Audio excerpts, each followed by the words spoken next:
پھر اس سورہ مبارکہ میں اللہ تبارک و تعالی نے انسانوں پر ہونے والی بے شمار نعمتوں کو بیان فرمایا اور ایک قانون نعمتوں کا ذکر فرمایا کہ اس دنیا میں ہم انسانوں کی ہدایت اور رہبری کے اسباب پیدا کرتے ہیں۔ انبیاء علیہ الصلاۃ والسلام کا بھیجنا یہ انسانوں کی ہدایت کا ایک ذریعہ ہے، کتابوں کا نازل کرنا یہ انسانوں کی ہدایت کا ذریعہ ہے۔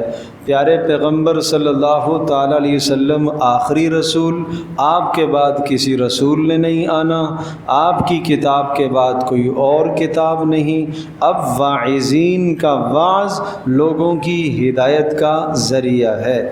اسی طرح سے ہر انسان کے ساتھ فرشتے جو اس کے دل میں خیر کی بات ڈالتے ہیں، نیکی کی بات ڈالتے ہیں، یہ انسان کی ہدایت کا ذریعہ ہے۔ اسی طرح سے اچانک ناگہانی کسی کی موت واقع ہو گئی، اس موت کو دیکھ کر انسان کو سمجھنا چاہیے یہ انسان کی ہدایت کا ایک سبب اور ذریعہ ہے۔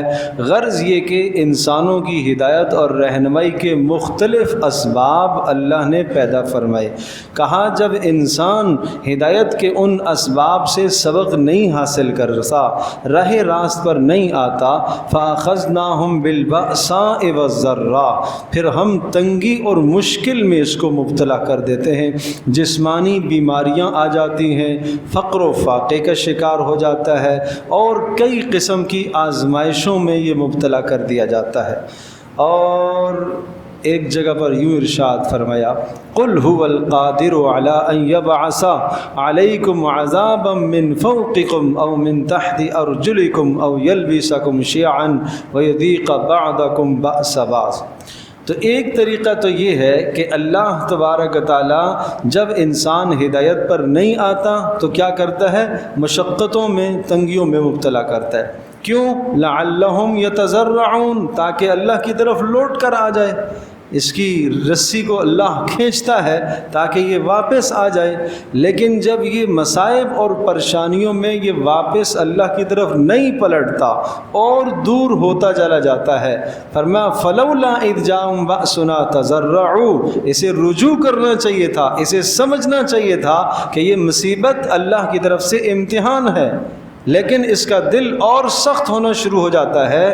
جب دل سخت ہو گیا تو اب اللہ تبارک و تعالیٰ فرمایا فتحنا علیہم ابواب کل شیء، ہر چیز کی فراوانی اللہ دے دیتا ہے، مال کی فراوانی، صحت کی فراوانی، عزت کی فراوانی، ہر چیز فراوانی، ہر چیز کی فراوانی۔ کیوں؟ تاکہ اگر مصیبت میں اس نے اللہ کی طرف رجوع نہ کیا تو یہ چیزیں اللہ نے دی ہیں، وسعتیں دی ہیں، اب اسے اللہ کی طرف پلٹنا چاہیے، شکر ادا کرنا چاہیے، لیکن کہا نہیں یہ شکر نہیں ادا کرتا۔ یہ کیا کہتا ہے؟ یہ کہتا ہے کہ ہمارے آباء و اجداد نے بڑا تنگی کا زمانہ دیکھا، بڑی مشکل میں وقت انہوں نے گزارا، ہمارے اوپر بڑی اللہ کی وسعت ہے، لیکن ظالم پھر بھی نافرمانی کر رہا۔ فرمایا جب اس طرح سے زندگی گزارتا ہے تو اخذناہم بغتۃ، پھر اچانک ہم اسے ایسا پکڑتے ہیں اسے سمجھ بھی نہیں آتی کہ یہ پکڑ آئی کہاں سے ہے۔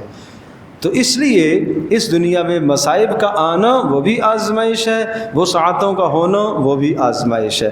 اور یہ آیت جو میں نے پہلے پڑھی ہے اس میں ارشاد فرمایا کہ پھر جب ہم پکڑتے ہیں تو عذاب کی کئی شکلیں ہیں۔